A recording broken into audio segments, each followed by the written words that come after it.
session is about security culture. Now, we live in an age of escalating political persecution, and we shouldn't expect that to go away. We have to figure out ways to deal with it. For environmentalists in particular, the last 10 years have seen escalating arrests and surveillance through things like the Green Scare, which we'll talk about in more detail tomorrow. But of course, this is something that applies to political activists throughout history of all kinds of political backgrounds. And mostly what's changed in the last 10 or 20 years is ubiquity of surveillance. And it's really easy in a kind of surveillance state where you feel like maybe you can always be watched or tracked to become very paranoid. And so security culture is a cultural practice that we adapt to help deal with that and to make ourselves have safer communities and be more effective as activists. So what is security culture, first of all? The handbook, there's a great handbook called Security Culture, a Handbook for Activists, which has kind of been the classic for a while, which you can find online really easily. And they define security culture as a culture where people know their rights and assert them. So these are certain practices that we follow that make political communities safer. They're based on looking at how, different governments and police and intelligence agencies have tried to persecute or disrupt social movements and political movements in the past, and it's an intelligent response to that.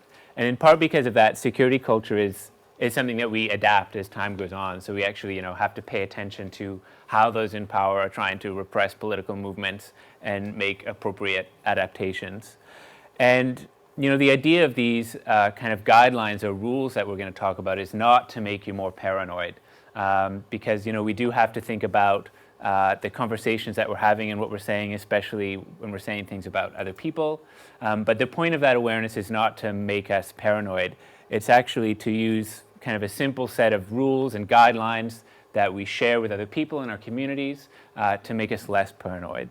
And this stuff is specifically for kind of above ground activists. So obviously anyone who's working in any kind of clandestine or underground organization is going to want to use a much tighter set of kind of rules and guidelines that they would come up with themselves. And that, tomorrow there's another session that talks about organizational structures, and we'll really get in more then into the distinction between above ground and underground groups and how they kind of organize differently and the different rules that they might follow.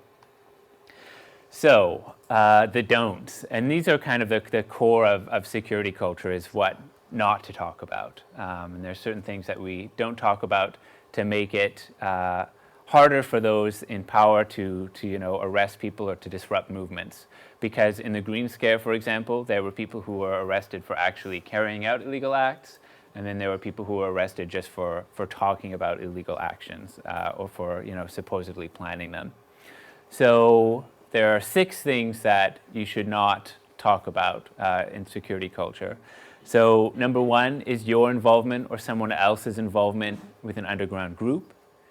You shouldn't talk about someone else's desire to get involved with such a group. That's really important. You should speak for yourself in general. You should not ask other people if they're a member of an underground group. You shouldn't talk about your or someone else's participation in illegal actions.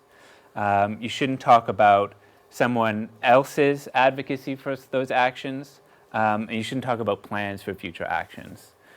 So, what this is all really based on is need to know. That if someone's going to decide that they want to carry out an act that is illegal or that might be illegal for political reasons, then whoever is not participating in that act doesn't need to know about it. And if other people know about it, then that puts them at risk as well. And so what this usually means in particular is that you shouldn't talk about the specifics of illegal actions. So don't talk about specific people, specific places, specific times, all of these things. And of course, there's we don't want to become so kind of paranoid or afraid of talking about these things that we don't talk about supporting them at all.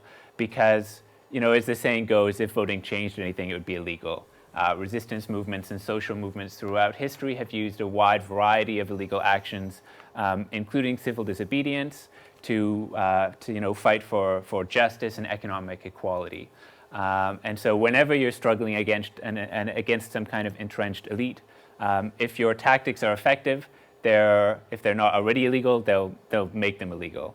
And so it's still acceptable and even encouraged for people to speak out in support of illegal actions in general, to say that we need to, if we're living in Germany, that it's okay to smuggle people who are being persecuted out. And it really depends on the political kind of climate at the time and on your own personal risk levels, that if you're someone who is in a precarious situation in terms of immigration status or various other things, then you're probably going to moderate how much you actually want to speak openly about some of these things.